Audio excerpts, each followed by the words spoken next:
नमस्कार, इस खास बुलेटिन में आपका स्वागत है। मैं हूं रुचि शर्मा। पिछले 24 घंटों में बिटकॉइन के नेतृत्व में वर्चुअल डिजिटल एसेट ने वापसी की है। टॉप कॉइन $67,000 के स्तर के करीब है, क्योंकि तकनीकी स्टॉक की कमाई पर ध्यान केंद्रित हो गया है, जो विश्लेषकों का मानना है कि मौन रहेगा। इसलिए निवेशकों को क्रिप्टो करेंसी जैसी अन्य एसेट खरीदने के लिए प्रेरित किया जाएगा। वीकेंड के दौरान किए गए हाविंग इवेंट में नया सप्लाई जारी करने में आधी कटौती करने के बाद बिटकॉइन में लगभग 3% की वृद्धि हुई है। हाल ही में मार्केट कैप के हिसाब से सबसे बड़ी क्रिप्टो करेंसी 3.3% बढ़कर $67,002 पर ट्रेड कर रही थी। टॉप टोकन में पिछले 3 पड़ावों की तरह ही रुकने के बाद गति बढ़ने की उम्मीद है। अब कीमतें लगभग 50 से 100 दिनों में बढ़ी थी। एक और दिलचस्प पहलू जो तेजी के दृष्टिकोण का समर्थन करता है, वह है funding rates. Leverage derivatives traders को अपनी पोजीशन खुली रखने के लिए भुगतान करने की आवश्यकता होती है। ये रेट्स बहुत गर्म स्तरों से ठंडे हो गए हैं और यहाँ तक कि कुछ छोटी क्रिप्टो करेंसी के लिए गहरे नकारात्मक क्षेत्र में बदल गए हैं, जिसमें रिस्क एपेटाइट रिटर्न्स पर वे तेजी से बढ़ने के लिए तैयार हो गए हैं। ब्रॉडर मार्केट्स भी ऊपर की ओर बढ़ रहे हैं। इथेरियम मार्केट कैप के हिसाब से दूसरी सबसे बड़ी क्रिप्टो करेंसी आराम से $3,200 के स्तर से ऊपर थी और हाल ही में 2.4% जोड़कर $3,223 पर पहुंच गई। दूसरी ओर SOL, ADA, AVA, XRP, BNB सकारात्मक क्षेत्र में दिखे। लेयर 1 ब्लॉकचेन नियर प्रोटोकॉल का नेटिव टोकन 15% ऊपर था। पिछले 24 घंटों में वैश्विक क्रिप्टो मार्केट कैप 2.4% बढ़कर $2.45 ट्रिलियन हो गई। इसी तरह कुल क्रिप्टो मार्केट का वॉल्यूम 29% बढ़कर $73 बिलियन हो गया। DeFi में कुल वॉल्यूम वर्तमान में $6 बिलियन है और सभी स्टेबल कॉइन $68 बिलियन हैं, जो कुल क्रिप्टो मार्केट 24 आवर वॉल्यूम का क्रमशः 8% और 94% का प्रतिनिधित्व करते हैं। बिटकॉइन का प्रभुत्व वर्तमान में 53.7% है, जो दिन के मुकाबले 0.14% अधिक है। IC15 इंडेक्स टॉप 15 टोकन का बैरोमीटर 3% बढ़कर 83,629 हो गया। इस बीच इंडस्ट्री एक्सपर्ट्स का मानना है कि इलेक्ट्रिसिटी और बिटकॉइन प्रोडक्शन कॉस्ट लगभग दुगनी होने के कारण क्रिप्टो माइनर्स को भारी लागत वृद्धि का सामना करना पड़ेगा। कॉइनशेयर ने शुक्रवार को एक रिपोर्ट में कहा कि इसलिए उच्च राजस्व की संभावना के कारण बिटकॉइन हाविंग के बाद वे एनर्जी सिक्योर लोकेशंस में आर्टिफिशियल इंटेलिजेंस की ओर रुख कर सकते हैं। शिबा इनू जावा की होमोग्राफिक इंक्रिप्शन टेक्नोलॉजी का उपयोग करके एक लेयर 3 नेटवर्क विकसित कर रही है, जिसने $73 मिलियन की फंडिंग हासिल की है। कम्युनिटी सिक्योरिटीज और प्राइवेसी सुनिश्चित करते हुए नेटवर्क 2024 के Q3 में एक टेस्ट वर्जन लॉन्च करेगा। वेंचर इन्वेस्टर्स को ट्रेड टोकन सेल के माध्यम से फंडिंग सुरक्षित की गई थी। ब्लॉकचेन प्राइवेसी फोकस्ड है और शिबेरियम पर बनाया गया है, जो इथेरियम के लिए एक लेयर 2 सॉल्यूशन है। शिबा इनू के प्रमुख डेवलपर सातोशी कुसामा ने निवेशकों की पूरी सूची का खुलासा करने से इनकार कर दिया है। ब्लॉकचेन स्टार्टअप शिबा इनू ने अपने फंडरेजिंग एफर्ट्स पूरे कर लिए हैं, जिसमें प्री और सीड राउंड दोनों शामिल हैं। टीम को Polygon Ventures, Mechanism Capital, Big Brain Holdings, Shima Capital, Animoca Brands, Morning Star Ventures, Woodstock Fund, DWF Labs, Stake Capital और कॉमा 3 वेंचर्स सहित विभिन्न निवेशकों से फंडिंग प्राप्त हुई है। अगस्त 2023 में टीम ने शिबेरियम मिनट पेश किया, जो इथेरियम स्केलिंग के लिए एक लेयर 2 सॉल्यूशन है। शिबा इनू प्लेटफॉर्म के लिए लेयर 2 नेटवर्क शिबेरियम में अस्थायी रुकावट का अनुभव हुआ, जिससे ऑपरेशंस और यूजर्स एक्सपीरियंस प्रभावित हुआ, जिससे पिछले हफ्ते लेनदेन की संख्या में 160% की वृद्धि हुई। शिबेरियम इकोसिस्टम डेवलपर काल धैर्य ने पुष्टि की कि लेनदेन की पुष्टि करने और नेटवर्किंग इश्यूज बनाए रखने के लिए जिम्मेदार सत्यापनकर्ताओं के बीच नेटवर्किंग मुद्दों के कारण आउटेज हुआ था। ये रुकावट कुछ घंटों तक चली और अब इसे सुलझा लिया गया है। यूएस स्पॉट बिटकॉइन ETF ने बिटकॉइन हाविंग के दिन 5 दिवसीय आउटफ्लो स्ट्रीक अनुभव किया, जिसमें 11 फंड खंड के ने शुक्रवार के ट्रेडिंग आवर्स के दौरान सामूहिक रूप से $60 मिलियन का एसेट लाया। उस रात लगभग 8 बजे ET में बिटकॉइन हाविंग हुई और शुक्रवार से पहले 5 दिनों में अमेरिकी बिटकॉइन फंड्स ने $319 मिलियन का नेट आउटफ्लो देखा था।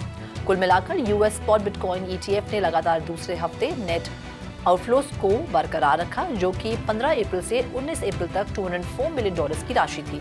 ग्रेस्केल बिटकॉइन ट्रस्ट ETF पिछले हफ्ते से के आउटफ्लो का चालक था, जिससे $458 मिलियन का भारी नुकसान हुआ। ब्लैकरॉक के iShares बिटकॉइन ट्रस्ट और Fidelity wise origin bitcoin fund उन GBTC एसेट लॉसेस की पूरी तरह से भरपाई करने में असमर्थ थे।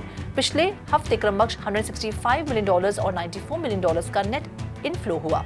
ग्रेस्केल ने अपने ग्रेस्केल बिटकॉइन मिनी ट्रस्ट के लिए 0.15% के नियोजित शुल्क का खुलासा किया, जो GBTC के 1.5% के शुल्क से काफी कम है।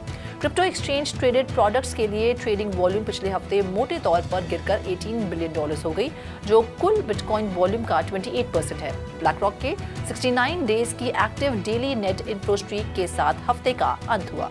क्रिप्टो करेंसी पेमेंट प्लेटफॉर्म तेजी से ई-कॉमर्स और रिटेल स्टोर में एकीकृत हो रहे हैं, लेकिन उनका यूजर एक्सपीरियंस और परफॉर्मेंस एप्पल पे जितना प्रभावशाली नहीं है।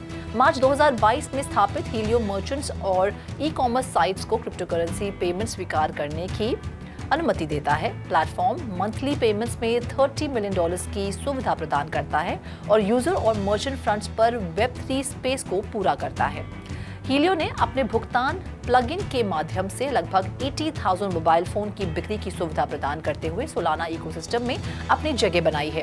Platform bitcoin, Solana, USD coin, SPL tokens और इथेरियम बेस्ड पेमेंट्स का समर्थन करता है, जबकि Web3 payments mainstream industry players को चुनौती दे सकता है। प्रगति धीरे धीरे होने की संभावना है, क्योंकि अधिक क्रिप्टो उत्सुक यूजर्स Web3 वॉलेट का उपयोग करते हैं और अपने पसंदीदा टोकन में भुगतान करते हैं।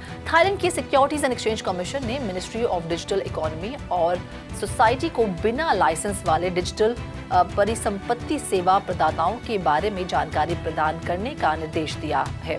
उनका उद्देश्य उन प्लेटफॉर्म्स तक पहुंच को प्रतिबंधित करना है जो रेगुलेटरी स्टैंडर्ड्स का अनुपालन नहीं करते हैं। SEC ने अकाउंट होल्डर्स के लिए प्लेटफॉर्म पहुंच कम करने से पहले अपनी संपत्ति को समाप्त करने के लिए एक छूट अवधि की भी रूपरेखा तैयार की है।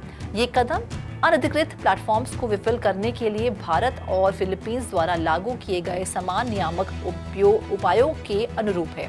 थाईलैंड ने इंस्टीट्यूशनल इन्वेस्टर्स और हाई नेटवर्थ इंडिविजुअल्स के लिए क्रिप्टो एक्सचेंज ट्रेडेड फंड में निवेश करने के लिए दरवाजे खोले हैं और रिटेल इन्वेस्टर्स को टैंजिबल एसेट्स द्वारा समर्थित डिजिटल टोकन तक अनरिस्ट्रिक्टेड एक्सेस प्रदान किया है। इसके अतिरिक्त संभावित जोखिमों को कम करने के लिए संरक्षकों को आकस्मिक योजनाएं विकसित करने के लिए कड़े उपाय किए गए हैं। कैबिनेट ने क्रिप्टो जनरेटेड कमाई के लिए टैक्स एग्जेम्पशन इनिशिएटिव को भी मंजूरी दे दी है। पर्सनल इनकम टैक्स कैलकुलेशन से मुनाफे को छूट दी है, जिससे थाईलैंड को ग्लोबल डिजिटल फाइनेंस लैंडस्केप में स्थान मिल सके। यूएस सेनेटर एलिजाबेथ वार्रेन ने उभरते क्रिप्टो मार्केट को विनियमित करने और वेल्थ इनइक्वालिटी को संबोधित करने के लिए क्रिप्टो करेंसी रिपोर्टिंग और वेल्थ टैक्स एक्ट का प्रस्ताव दिया है। उन्होंने क्रिप्टो के उपयोग में पारदर्शिता और जवाबदेही सुनिश्चित करने के लिए स्पष्ट दिशा निर्देशों और रिपोर्टिंग आवश्यकताओं पर जोर दिया।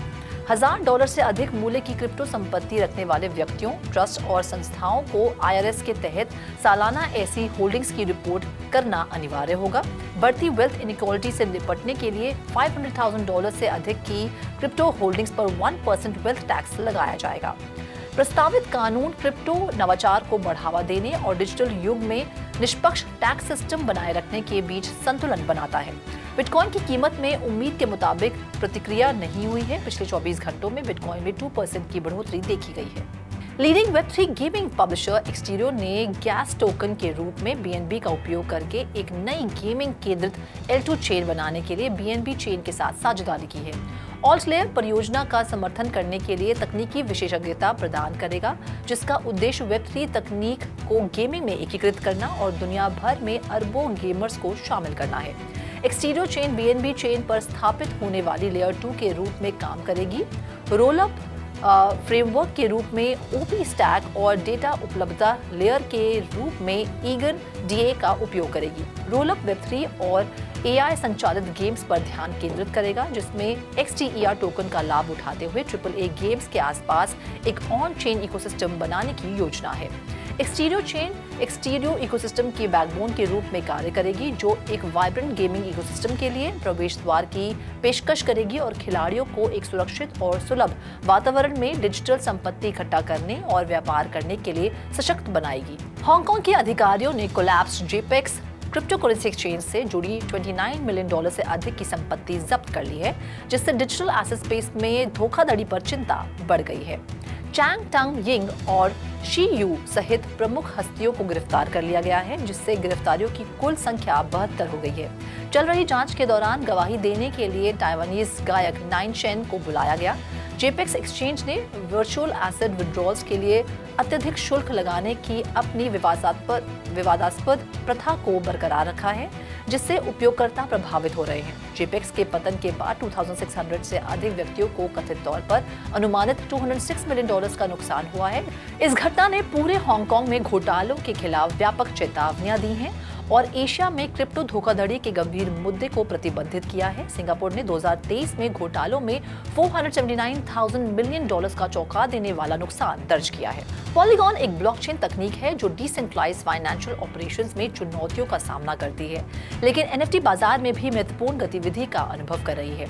इन चुनौतियों के बावजूद प्रूफ ऑफ स्टेक नेटवर्क ने लगातार 30 दिनों तक $1 मिलियन से अधिक डेली एक्टिव एड्रेसेस दर्ज किए हैं, जो इसके मजबूत यूजर बेस और स्थिर संचालन को प्रदर्शित करते हैं। एनएफटी क्षेत्र में रुचि में वृद्धि देखी गई है। क्रिप्टोकैट और साइबरकॉन्स जैसे संग्रह ध्यान आकर्षित कर रहे हैं। हालांकि डीफाई सेक्टर में गिरावट देखी गई है। केवल एक सप्ताह में टोटल वैल्यू लॉक्ड $1.1 बिलियन से गिरकर $890 मिलियन हो गई है। पॉलीगॉन पर डिसेंट्रलाइज्ड एक्सचेंजेस की मात्रा में भी कमी आई है, जिससे अत्यधिक प्रतिस्पर्धी डीफाई मार्केट में नेटवर्क के दीर्घकालिक अस्तित्व के बारे में चिंताएं बढ़ गई हैं। इन चुनौतियों के बावजूद मैटिक के भविष्य को प्रोत्साहित प्रगति द्वारा समर्थित किया गया है, जैसे कि सुकुपे अंतर्राष्ट्रीय लेन देन के लिए पॉलीगॉन पर USDC सर्कल का उपयोग करता है। इस खास बुलेटिन में फिलहाल इतना ही। आप देखते रहिए 3 टीवी और ज्यादा जानकारी और स्टोरीज के लिए लॉग ऑन करें हमारी वेबसाइट www.3watching.io पर या फिर QR कोड को स्कैन करें।